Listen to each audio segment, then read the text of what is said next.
Des couples, des collègues, des étudiants, il y a tous les profils et tous les âges à l'entraînement du lundi soir et pour cause, le tchoukball est mixte et on y évite tout contact.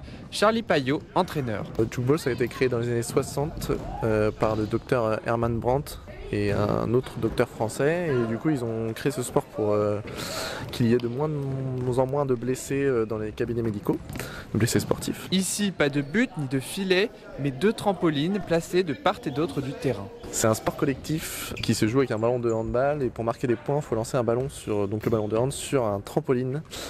Et que ça rebondisse dans le terrain sans que la défense le rattrape. Ce qui plaît à la quinzaine de participants, c'est la convivialité des entraînements dans ce sport qui se veut donc non violent. Rémi pratiquant le tchoukball depuis plusieurs années. C'est un sport qui me tient à cœur puisqu'il n'y a pas de notion d'agressivité entre les équipes. On est plus là pour jouer avec les autres et prendre du plaisir ensemble. C'est un sport mixte et c'est un des rares sports dans lequel on peut avoir ce plaisir-là. Et cette mixité a attiré de nombreuses femmes, seules ou en couple.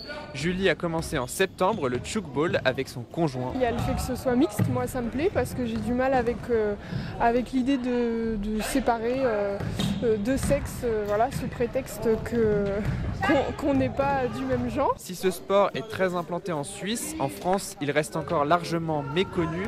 On ne compte que 16 clubs dans l'Hexagone, dont le PTC de Poitiers.